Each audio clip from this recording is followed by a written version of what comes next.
In this review we're looking at a smaller machine. It is made by Yanmar and it's an 11-ton wheeled excavator. And the model is the B110W.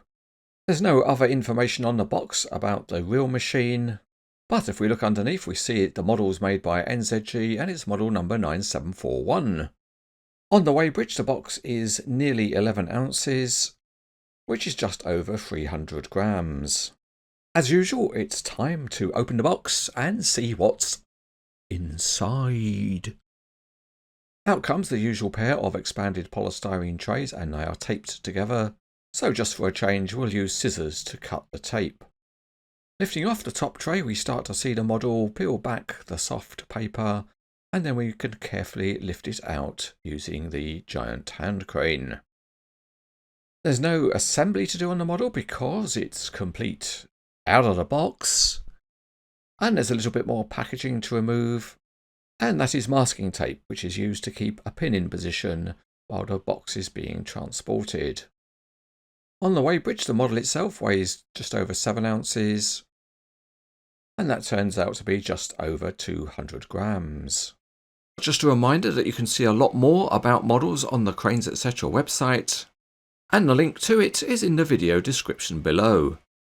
Also, if you want to know where you can buy scale models, then you can click on links on the website, including those in the shopping mall. And listed here are dealers that sell models in countries across the world.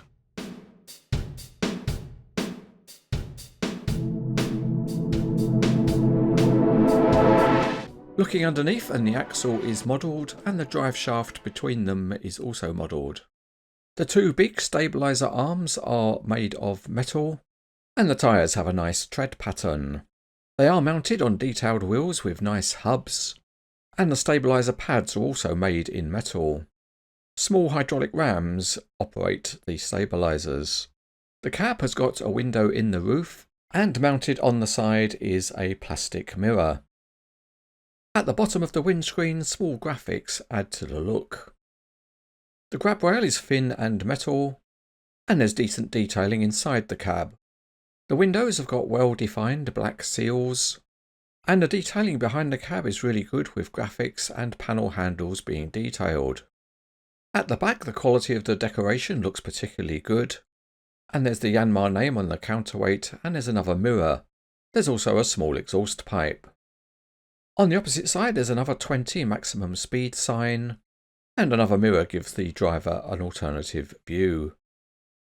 It is modelled on a plastic pole. The three-part boom and stick is very detailed, and particularly good is the hydraulics detailing.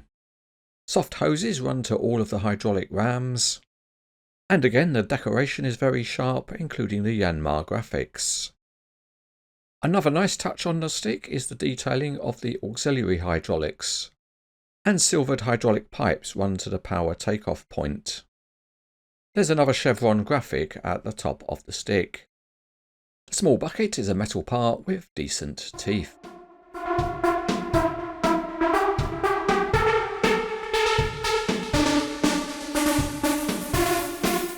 Back we go underneath, and the steering axle has a reasonable range of movement, and it also has a significant pendulum action. The other wheels are fixed to a common axle. Rolling the Yanmar along is reasonably good, although the steering wobbles a little bit because it's slightly loose.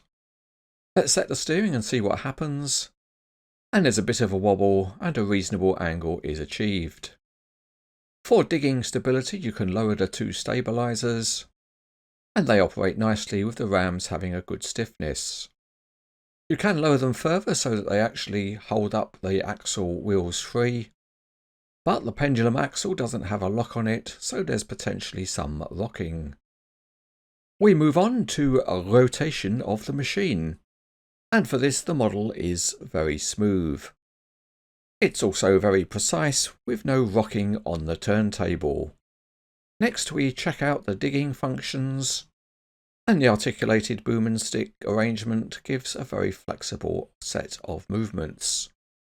The height of lift is a little bit shy of what the real machine can achieve, and in terms of reaching out the hydraulic rams can just about hold that pose. You can also fold up the boom and stick very small. There is one issue, however, working over the side, and that's because of the pendulum axle, which can't be locked. What you find is that when the reach is significant, then you find that the pendulum axle allows the body not to be stable. This would be solved by having a lockable axle, or often a machine like this will have a dozing blade at the front. But what it all means is you just have to be careful how you pose the model. Next we go to the patented Cranes etc. digging at depth test, and the model engineering is really good and the model performs very well. Another feature is that you can pivot the boom from side to side. The real machine goes an equal amount both sides, whereas the model rotates more to the right. Another feature always worthwhile on excavators is the removable bucket. It is held in place by one long pin, and when you remove that, you can rotate the bucket off its holder. Of course, one of the nice options for a model like this is to pose it with others, and here you can see that it easily loads a road tipper. Or, if you prefer, you can always put it on a low loader and transport the model to a different part of your desktop.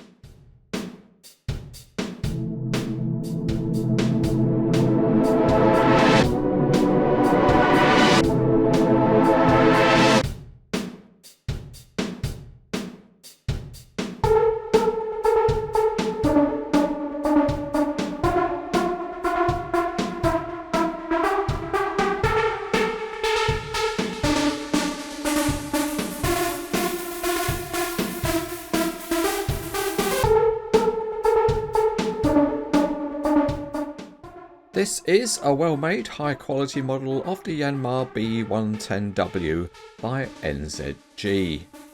It has plenty of functionality for a small excavator model, and the high standard of detailing gives it a realistic appearance. It also poses very well with other related models. So if you're looking for a very nice small excavator model, this one is very good.